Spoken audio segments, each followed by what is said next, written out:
اللہ تبارک و تعالی قادر مطلق ہے، کائنات کا مالک ہے اور بے نیاز ہے۔ بے نیاز رب پر کسی شخص کا کسی قسم کا کوئی زور نہیں چلتا۔ وہ اپنے فیصلوں میں قادر ہے، جو چاہتا ہے جس وقت چاہتا ہے جب چاہتا ہے کر دیتا ہے۔ وہ ایک کن سے ساری کائنات کو پیدا کرتا ہے، پھر اس کا حکم آئے گا، حضرت اسرافیل علیہ السلام سور پھونکیں گے اور ساری کائنات فنا ہو جائے گی۔ پھر وہ ایک حکم ہی جاری کرے گا تو لوگ اپنی قبروں سے نکل آئیں گے۔ اس کے حکم سے ہی میزان عمل قائم ہوگا، اسی کا حکم چلے گا، جنت اور دوزخ کے فیصلے ہوں گے۔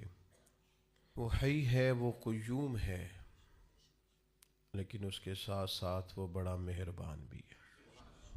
کوئی اسے مجبور نہیں کر سکتا، لیکن اگر وہ خود ہی رحمت کرے اور کچھ فیصلے وہ خود ہی کر لے تو پھر یہ اس بے نیاز کی بندہ نوازی ہے۔ قرآن مجید سورہ انعام میں سے ایک آیہ کریمہ کا کچھ حصہ اللہ تعالیٰ نے ارشاد فرمایا کہ کتب ربکم علی نفسہ الرحمہ، تمہارے رب نے اپنے ذمہ کرم پر رحمت لازم کر لی ہے۔ اس نے اپنے فضل سے فیصلہ کیا ہے کہ وہ رحمت ہی فرمائے گا۔ کریم جب غالب آتا ہے تو رحمت ہی فرماتا ہے، کرم ہی فرماتا ہے۔ دنیا میں بھی ہم اس کی رحمت کے نظارے دیکھتے ہیں، اور ایک جگہ نہیں جگہ جگہ دیکھتے ہیں، ایک بار نہیں بار بار دیکھتے ہیں۔ ایک جگہ نہیں، کائنات کے رنگوں میں بکھرے ہوئے اس کے فضل اور اس کے کرم کی برکھا برستی ہم دیکھتے ہیں۔ ہماری زندگی اور ہمارا وجود اور ہمارے پاس جتنی بھی نعمتیں ہیں، ان سب کو اگر غور سے دیکھا جائے تو ہماری محنت تو 1% بھی نہیں۔ یہ جو کچھ بھی ہے اس کے فضل اور اس کی رحمت ہی کا صدقہ ہے۔ پھر یہ کہ جو ہم سے نافرمانیاں ہو جاتی ہیں، جتنے ہم سے گناہ ہوتے ہیں، خطائیں ہوتی ہیں، لغزشیں سرزد ہوتی ہیں، وہ کائنات کا رب دنیا میں ان سب کی سزا نہیں دیتا، بلکہ فرماتا ہے وَمَا أَصَابَكُم مِّن مُّصِيبَةٍ فَبِمَا كَسَبَتْ أَيْدِيكُمْ وَيَعْفُو عَن كَثِيرٍ۔ فرمایا تمہیں جو مصیبت آتی ہے وہ تمہارے ہاتھوں کے کرتوت کے سبب سے آتی ہے، وَيَعْفُو عَن كَثِيرٍ، بہت ساری کی تو اللہ سزا ہی نہیں دیتا، ویسے ہی معاف کر دیتا ہے۔ ایک بڑی تعداد تمہاری غلطیوں کی ایسی ہے جن کی اللہ سزا نہیں دیتا، کثیر غلطیاں ایسی ہیں جو معاف کر دیتا۔ تو ایک اس کی رحمت کا تقاضا یہ کہ بن مانگے دیتا ہے، ایک یہ کہ گناہ پر سزا نہیں دیتا۔ تیسری بات یہ کہ دنیا میں رحمت کا نزول کرتا ہے، لوگوں کے دلوں کے اندر جذبات ہیں رحمت کے۔ حضور سید عالم صلی اللہ تعالیٰ علیہ وسلم نے ایک مثال دے کے بات کو سمجھایا، یہ مشکوٰۃ شریف میں بھی موجود ہے اور دیگر کتب احادیث میں بھی۔ حضور فرماتے ہیں کہ اللہ نے اپنی رحمت کے 100 حصے کیے، ایک حصہ اللہ نے دنیا پہ نازل فرمایا۔ فرمایا اس ایک حصے کی برکت سے ماں بچوں سے پیار کرتی، باپ بچوں پر شفقت کرتا ہے، لوگ غرباء سے محبت کرتے ہیں، ایک حصہ رحمت دنیا میں نہ۔ اگلے لفظ سنیں گے تو آپ خوش ہو جائیں گے۔ حضور فرماتے ہیں رب نے 99 حصے رحمت کے محفوظ کیے ہیں، قیامت کے دن اپنے بندوں پر فرمائے گا۔ ایک حصہ دنیا میں نازل کیا، جس کے سبب سے یہ جتنا کرم ہے، فضل ہے، رحمت ہے، ایک دوسرے کے بارے میں محبت کے جذبات ہیں، یہ ایک حصہ ایک کرم کے سبب سے۔ درندے بھی اپنے بچوں سے پیار کرتے ہیں، اور دیکھیے کچھ جگہوں پہ ایسا نہیں ہے، مثلا ناگن اپنے بچوں کو کھا جاتی ہے، مچھلی اپنے بچوں کو پہچانتی بھی نہیں۔ تو یہ جو بعض جگہوں پہ ایسا سلسلہ رکھا گیا ہے، یہ باقی جگہوں پہ جو رحمت ہے اس کی نشاندہی ہو جائے اس کے لیے رکھا گیا، کہ تمہیں اندازہ ہو جائے کہیں یہ معاملہ نہیں بھی ہے، اور جہاں ہے وہاں اللہ کا فضل ہے تو ہے۔ آپ غور فرمائیں، بہت ساری جگہوں پہ بہت سارے والدین بھی ایسے ہمیں تاریخ میں ملتے ہیں اور ہمارے ارد گرد پائے جاتے ہیں، بحیثیت باپ ہونے کی بھی اس نے پرواہ ہی نہیں کی کبھی بچوں کی، اس کا اور ذوق ہے۔ تو یہ آپ کے دل میں جو بہت زیادہ پیار ہے بچوں کا، تو یہ سمجھ لیں اللہ نے خاص رحمت فرمائی ہوئی ہے، یہ اس نے خاص کرم کیا ہے۔ پھر چوتھی بات رحمت الہی کے تعلق سے آپ اس کو سمجھ لیں، پرافٹ ایک بہت بڑی چیز کا نام ہے۔ جس کاروبار میں نفع نہ ہو لوگ اس کو بند کر دیتے ہیں، لمبا عرصہ تک لوگ وہ کاروبار نہیں کرتے جس کاروبار میں خسارہ ہو۔ ایک وقت تک اس کو دیکھا جاتا ہے، جب سمجھ میں آتا ہے کہ یار یہ تو معاملہ جو ہے یہ میری سمجھ میں نہیں آ رہا، تو بڑے سالوں کا چلتا ہوا بزنس بھی لوگ چلتا ہوا کرتے ہیں، کہتے نہیں سمجھ میں آ رہا۔ اپنی زندگی کو پلٹ کے دیکھیں کہ زندگی نفع میں ہے، پرافٹ میں ہے یا خسارے میں ہے۔ اللہ نے تو کہا ان الانسان لفی خسر، انسان نقصان میں ہے، خسارے میں ہے۔ تو اللہ جب رحمت کرتا ہے نا، تو پھر یہ جو زندگی ہوتی ہے یہ نفع میں ہو جاتی ہے۔ کس طرح؟ حضور فرماتے ہیں تم ایک گناہ کرتے ہو تو جب تک کرتے نہیں لکھا نہیں جاتا، اور کر لیتے ہو تو ایک ہی لکھا جاتا ہے، اور نیکی کا ارادہ کرتے ہو ابھی کی نہیں وہ لکھ دیتا ہے۔ اور فرمایا جب کر لیتے ہو تو پھر 10 گنا بڑھا کے لکھتا ہے۔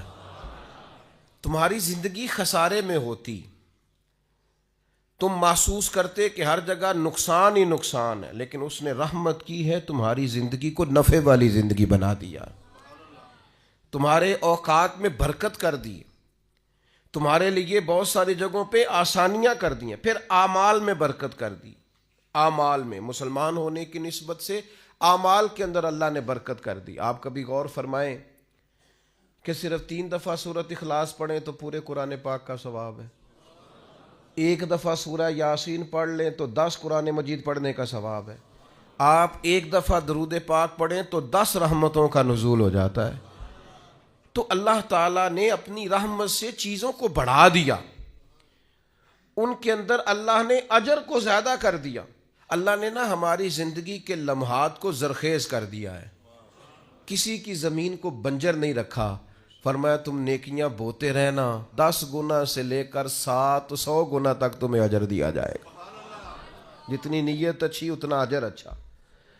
پھر ایک 5ویں بات جو اس تعلق سے بڑی سمجھنے والی ہے اور قابل غور ہے، وہ یہ ہے کہ اللہ تبارک و تعالیٰ نے ایک اور انعام بھی فرمایا، ایک اور کرم بھی اپنے بندوں پہ کیا ہے کہ بعض چھوٹی چھوٹی نیکیوں سے اللہ راضی ہو جاتا ہے۔ بندوں کو منانا خاصا مشکل کام ہے، کافی سارا پروٹوکول دینا پڑتا ہے اور ساری زندگی دینا پڑتا ہے۔ آپ نے 99 دفعہ بات مانی، 1 دفعہ نہیں مانی تو سامنے والا ناراض ہے۔ ساری زندگی آپ کام آئے، 1 دفعہ معذرت کی تو بگڑ جاتا ہے، وہ کہتا ہے تو نے تو کبھی توجہ ہی نہیں کی، غور ہی نہیں کیا، وہ 90 چکر میں پڑ جاتا ہے۔ آپ کس حد تک جائیں گے؟ اور آپ یقین کریں کہ ذرا اگر آپ نے کسی شخص کو تنبیہ کر دی، آپ کی رائے اس کی رائے سے ٹکرا گئی، وہ جو کہہ رہا تھا آپ نے ہاں میں ہاں نہیں ملائی، آپ نے کہا نہیں میں یہ ٹھیک سمجھتا ہوں، بگڑ جائے گا۔ آپ محسوس کریں گے کہ لوگ صرف اس حال میں راضی ہیں کہ جس طرح کا وہ چاہتے ہیں آپ اس طرح کا بن جائیں، اور یہ ممکن نہیں ہوتا، یہ خاصا مشکل کام ہوتا ہے، لیکن وہ رب بڑا کریم ہے۔ ساری زندگی گناہوں میں گزارنے والی بی بی اور لتھڑی ہوئی اور آلودہ زندگی گزارنے والی اگر کوئی طوائف صرف ایک کتے کو چند قطرے پانی کے پلا دے تو مہربانی کر کے سارے گناہ معاف فرما دیتا ہے۔ یہ چھوٹے چھوٹے اعمال سے راضی ہو جاتا ہے۔ اس لیے نبی پاک علیہ السلام نے تاکید فرمایا تم نے نیکی کو چھوٹا نہیں سمجھنا، پتہ نہیں وہ کس بات سے گویا راضی ہو جائے۔ جو بھی خیر تمہارے ہاتھ آئے اس کو کر گزرو، جس حد تک ممکن ہو تم نیکی کرو، نہ جانے وہ کس بات سے راضی ہے۔ ابن ماجہ میں حدیث ہے، دیگر کتب احادیث میں موجود ہے، قیامت کے دن ایک اللہ کا نیک بندہ جنت میں جا رہا ہوگا تو رستے میں اسے کو روک کے کہے گا حضرت یاد ہے میں نے پانی پلایا تھا آپ کو، وہ یاد ہے نا میں نے وضو کرایا تھا، یا یاد ہے نا میں نے فلاں جگہ پہ فلاں آپ کی خدمت کی تھی. تو اللہ کے حبیب علیہ السلام نے ارشاد فرمایا اس ایک عمل کی وجہ سے اور اس نیک آدمی کی سفارش کی وجہ سے اللہ اس گناہگار کو بھی جنت عطا فرما دے گا. لیکن شرط یہ ہے کہ نیکی کرتا رہے آدمی. دیکھیں نا اللہ کی رحمت بہانہ تلاش کرتی ہے، قیمت نہیں مانگتی، بہانہ تلاش کرتی ہے. تو کوئی بہانہ بنانا چاہیے. دل ساڈا ہوندا ہے بہانہ بن جائے، پر بہانہ انج دا بنے کہ کچھ جیک لگے راتوں رات امیر ہوندا. شریعت بھی قائل ہے، پر شریعت کہتی ہے اس طرح کا رویہ کر کے کوئی بخشش کا بہانہ بن جائے، کوئی اس کی رحمت کا بہانہ بن جائے، کوئی ایسا سلسلہ بن جائے جس سے اللہ راضی ہو جائے، کوئی ایک ایسا کام کرے جس سے وہ کریم مہربانی کرے. تو میرے بھائی ہر نیکی کے حصول کی کوشش کی جائے. چھوٹی سے چھوٹی نیکیوں کو بھی کبھی چھوٹا سمجھ کے چھوڑا نہ جائے. یہ چیزیں اللہ کی رحمت کا بہانہ بن. چھٹی بات، بعض اوقات انسان کی صرف سوچیں ہی اس کی رحمت کا بہانہ بن جاتی ہیں. لوگ اچھا بھی تو نہیں نہ سوچتے، گمان کا بھی تو بڑا مسئلہ ہے نا. لوگ سوچتے بھی بڑا خطرناک ہے. یہ جو سوچیں ہیں نا، اسلام کے اندر باقاعدہ گمان پر پابندی لگائی گئی ہے کہ اجتنبوا کثیرا من الظن ان بعض الظن اثم. تم نے بری سوچ سے، برے گمان سے بچنا ہے. بعض گمان بھی گناہ ہے. سوچوں کو لوگ پابند نہیں کرتے، جو طبیعت میں آتا ہے سوچتے ہیں، اور کوئی ثبوت نہیں ہوتا، کوئی دلیل نہیں ہوتی، ان کے پاس کوئی مضبوط بات نہیں ہوتی، بلا وجہ منفی سوچتے اور نیرا سوچتے نہیں، خالی گمان کو ہی وہ اپنا نظریہ بنا لیتے ہیں. عمر بھر ذہن بن جاتا ہے کہ ایسا ہی ہے. خالی گمان، کوئی دلیل نہیں، کوئی وجہ نہیں. یعنی ابا جی جو ہیں وہ مجھ سے انفرادی سلوک کرتے ہیں، باقی بھائیوں کے ساتھ ان کا سلوک بڑا اچھا ہے. یہ بس ایک دفعہ سوچ لیا، پھر اس کو طے کر لیے، اور دلیل کوئی نہیں.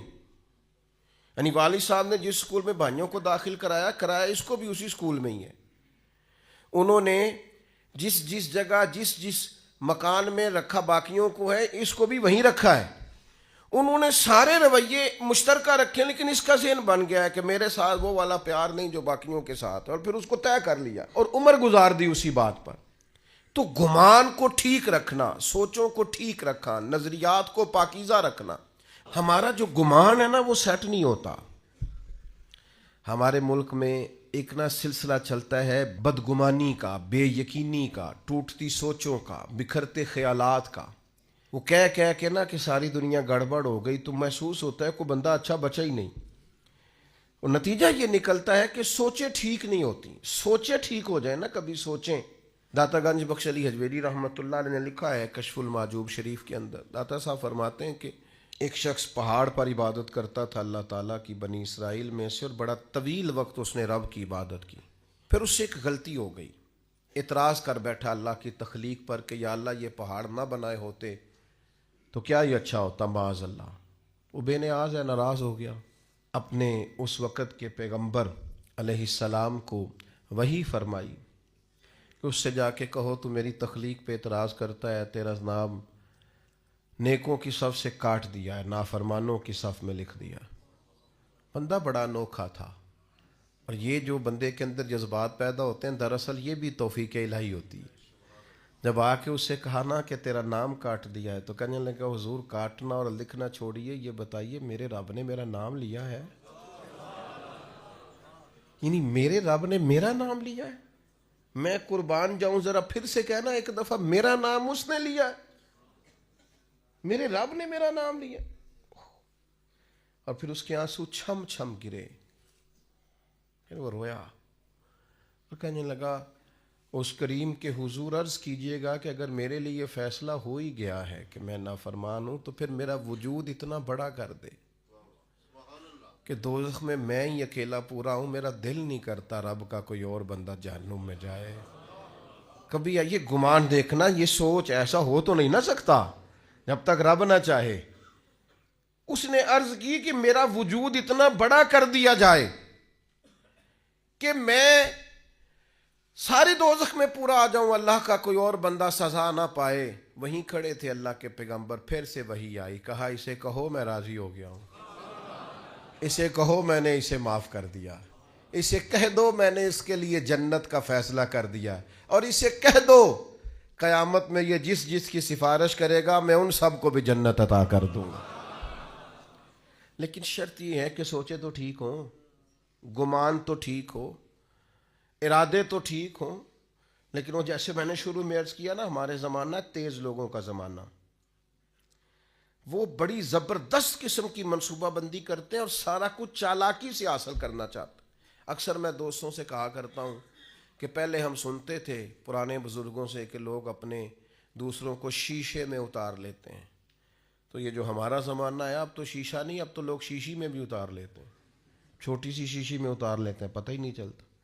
ایسی زبردست قسم کی لوگ بات سناتے ہیں کہ وہ سمجھ میں نہیں آتی، اور وہ سمجھتے ہیں کہ شاید یہ فن اور یہ بولنا اور یہ جو منصوبہ بندی ہے اور یہ جو میرے ذہن کی تیزی ہے یہ میرا کمال ہے۔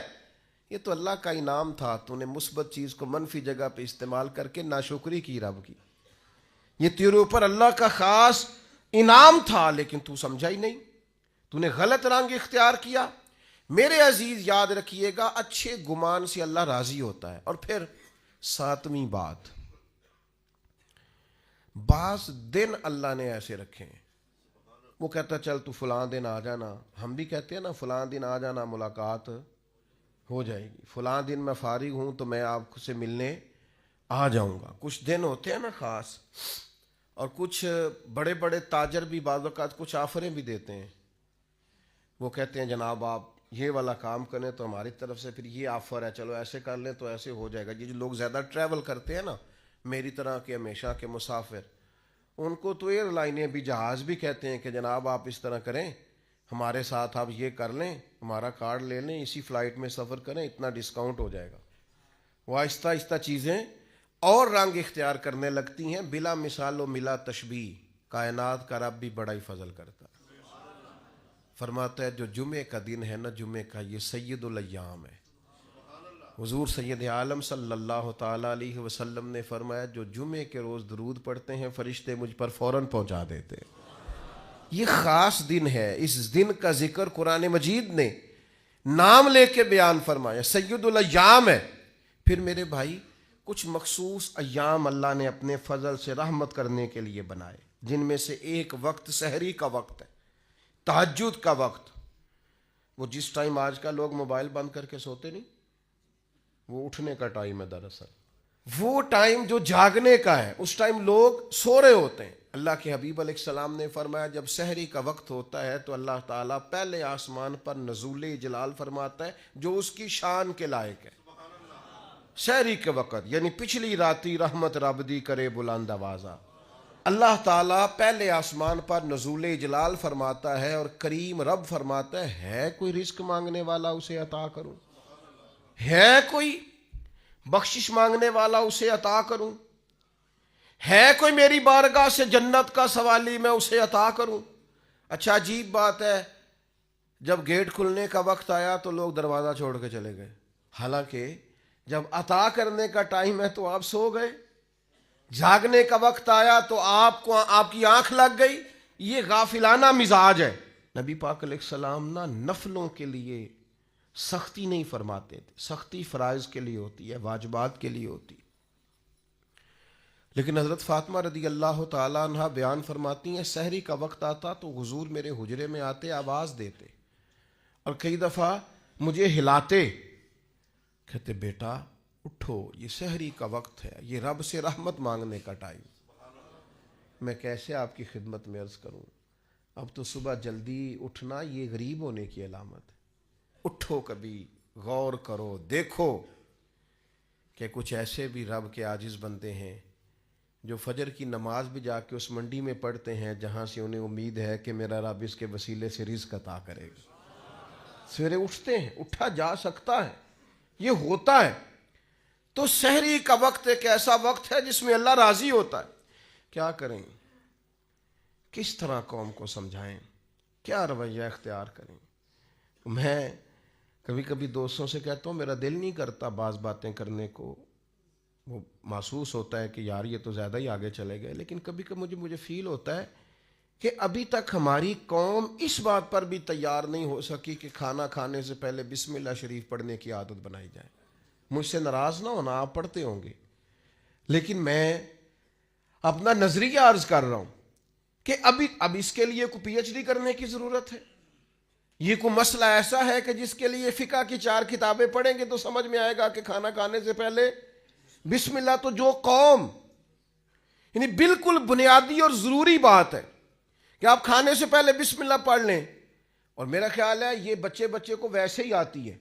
ہو سکتا ہے جس کو با کی پہچان نہ ہو، سین کی پہچان نہ ہو، میم کی پہچان نہ ہو، الف کی اور لام کی پہچان نہ ہو، ہا کی پہچان نہ ہو، اسے ویسے ہی آتی ہو، زبانی یاد ہو گئی ہو، لیکن عادت کس نے بنانی ہے؟ مزاج کس نے بنانا؟ بالکل بنیادی باتیں بھی اگر ہم ان پر غور نہیں کریں گے تو پھر میرے بھائی بڑے بڑے فلسفوں کا اور بڑی بڑی باتوں کا پیچھے کیا رہ جائے گا؟ تو سحری میں اٹھنا، فجر میں اٹھنا، نماز کا پابند ہونا، بہت پیچھے رہ گئے وہ والدین. سننا مجھ سے اور مجھ سے ناراض نہ ہونا، جس نے اپنے بچے کو ایم فل تک پڑھا لیا ہے اور ایم ایس سی تک کرا لیا ہے، پر وہ بڑا پیچھے رہ گیا ہے. جس نے سارا کچھ تو کرایا ہے پر اپنے بچے کو سجدے کا طریقہ نہیں بتایا، نمازی نہیں بنا سکا، عبادت گزار نہیں بنا سکا، صبح اٹھنے کا سلیقہ نہیں بتا سکا، پیچھے رہ گیا، نقصان میں رہ گیا، کمزور رہ گیا. پہلے بھی ایک دفعہ عرض کیا تھا، پھر کہتا ہوں، ایک دوست میرے پاس آئے اور کہنے لگے میں نے بڑا ہی زور لگایا، میرا بچہ عالم نہیں بنتا، بڑی کوشش کیا. میں نے ان سے کہا ضروری نہیں ہے سارے بنے، نہ ہی شریعت کا یہ حکم ہے کہ کل علم سارے حاصل کریں. آپ ایسا کریں، عالم نہیں بنتا تو اچھا مسلمان بنا دیں. اس کے اخلاق درست ہونے چاہیے، اس کی عبادات کا معاملہ درست ہونا چاہیے، اسی پر اللہ کی رحمت برس جائے گی. اسی طرح کے کچھ ایام پھر اللہ نے رکھے ہیں، جیسے ٹائم رکھا ہے اسی طرح کے ایام رکھیں. ان میں سے شب برات بھی ہے، شب قدر بھی ہے، رمضان کی ہر رات بھی ہے، پر کس کے لیے؟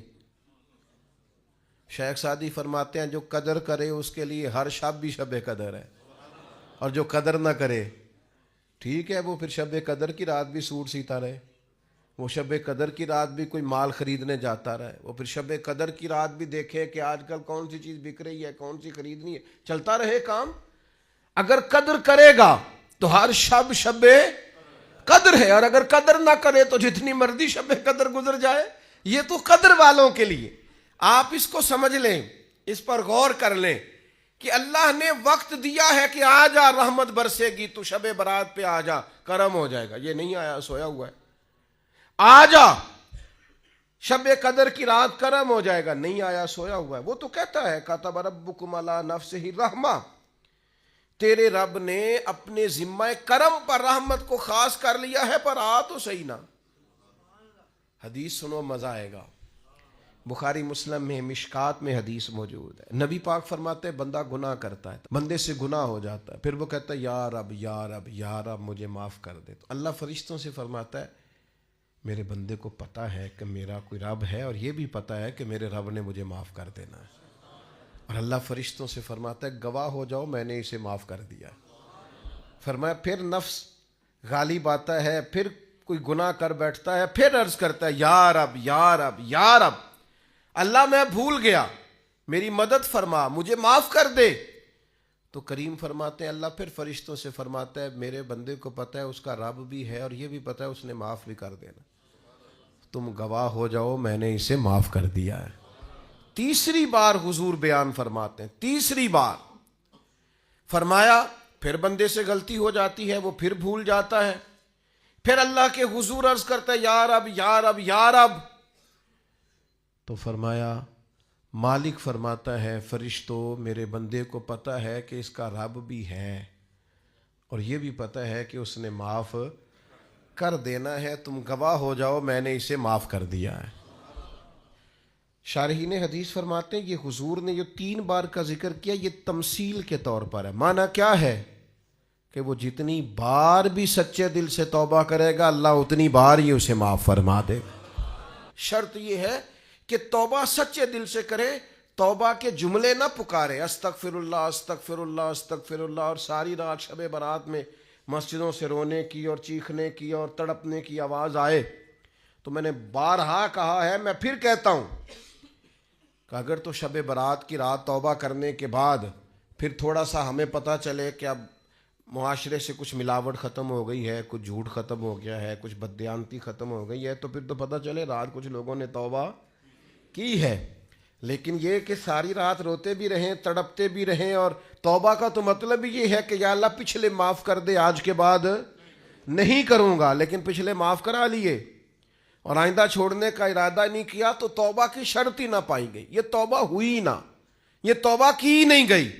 جب تک آپ یہ ارادہ نہیں کرتے کہ اب میں چھوڑ دوں گا، آج کے بعد یہ نہیں کروں گا، اللہ تعالیٰ معاف کرنے والا ہے، کریم ہے۔ پھر 8ویں بات بھی سنیں، شریعت میں مایوسی بہت بڑا گناہ ہے، یعنی ساری رپورٹیں بھی غلط آ جائیں نا، ڈاکٹر نے بول دیا ہے کہ بھئی مشکل ہے آپ کا بچنا، اس وقت بھی یہ امید چھوڑنا ناجائز ہے کہ میں نہیں بچوں گا۔ اس وقت بھی امید یہی رکھنی چاہیے کہ میرا رب اگر فضل کرے تو فوراً شفا عطا فرما دے۔ یہ ضروری امر ہے، ضروری۔ آپ کو ہر کاروبار میں نقصان ہوا ہے، آپ نے جتنی بھی صحیح کی ہے آپ کی آگے نہیں بڑھ سکی، بڑی جد و جہد کی ہے، آگے نہیں آپ جا سکے، آپ کو بار بار پیچھے لوٹنا پڑتا ہے، بار بار آپ محسوس کرتے ہیں کہ میرا نقصان ہو گیا ہے، لیکن آپ کے لیے یہ سوچنا منع ہے کہ مجھے اب میں کبھی بھی آگے نہیں بڑھ سکتا، میں تو بس جی ختم ہو گئی بات، میں تو تھک گیا ہوں یہ کر کر کے۔ حکم یہ ہے کہ تو خدا کا نام لے کے آگے بڑھ، وہ بڑا کریم ہے، فضل کرے گا اور اتنا رزق دے گا کہ کبھی سوچا بھی نہیں ہوگا۔ یہ سوچیں شریعت کے اندر ضروری ہیں، یعنی علماء کا، فقہاء کا، محدثین کا ایک متفقہ فتویٰ ہے کہ رحمت الہی کی امید رکھنا واجب ہے۔ یہ ضروریات دین کا مسئلہ ہے کہ آپ اللہ کی رحمت کی امید رکھیں گے کہ میرا رب بڑا کریم ہے۔ ہمارے بزرگ کہا کرتے تھے کہ جب بھی آپ چل پڑیں گے نا منزل انشاءاللہ آ جائے گی، شرط چلنا ہے، شرط اٹھنا ہے، شرط سفر شروع کرنا ہے۔ آپ جب چلیں گے تو منزل آ جائے گی، آپ محسوس کریں گے کہ منزل آ گئی۔ میں یہ تو نہیں کہتا میں نے زندگی میں بڑی محنت کی، لیکن سفر بڑے بڑے لمبے کیے۔ یہ بھی گزشتہ 1-2 مہینے پہلے کی بات ہے، ہمیں بلوچستان جانا تھا اور پھر کچھ ایسا معاملہ ہوا، انہوں نے کہا رستہ ٹھیک نہیں ہے، پر ہمیں پہنچنا بھی ہر صورت، رات کو حیدرآباد میں تھا اور سفر وہ فلائٹ جو ہے وہ کنیکٹ نہیں ہوتی، سارا بائی روڈ سفر تھا۔ تو کچھ تھوڑی سی نا 1-2 دوست نے ہمت دلائی، انہوں نے کہا جی اللہ خیر کرے گا، تو اللہ نے خیر کر دی، وہ چل پڑے اور بڑے بر وقت پہنچ گئے، سارے کام ہو گئے جتنے جتنے منصوبے میں تھے۔ تھوڑا سا نا ہمارے ہاں نا اب ہمتیں دلانے کا ماحول بھی ختم ہوتا جاتا ہے، اور میں آپ کو عرض کرتا ہوں جوانوں کو، بعض بزرگوں کو بھی ضرورت ہوتی ہے کہ ان کی ہمت دلائی جائے، ان سے کہا جائے کچھ بھی نہیں انشاءاللہ خیر ہو جائے گی۔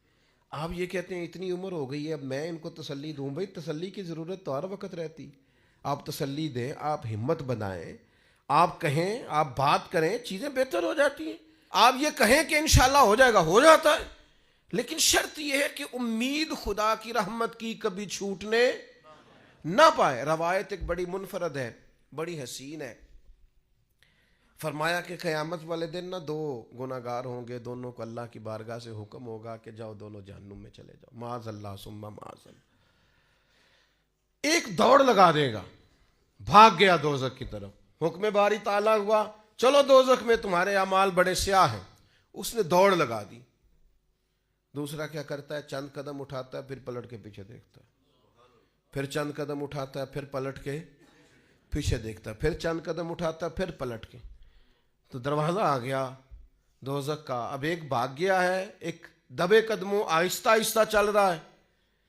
کریم مالک نے حکم دیا دونوں کو دوبارہ واپس لاؤ۔ اللہ اکبر۔ اللہ نے دونوں بندوں کو بلا لیا اور بلا کر کے فرمایا ہاں بھائی تو بڑا دوڑ کے گیا دوزخ کی طرف، کیوں گیا ہے؟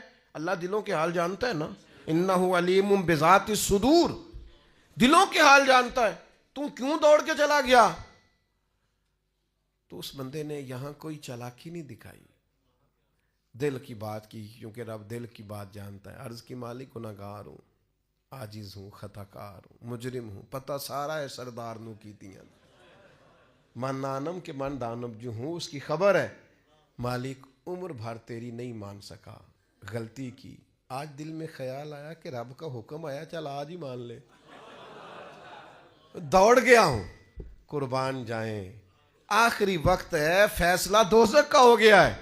اس نے کہا سوچا میں دوڑ گیا، آج تو مانوں اپنے رب کی۔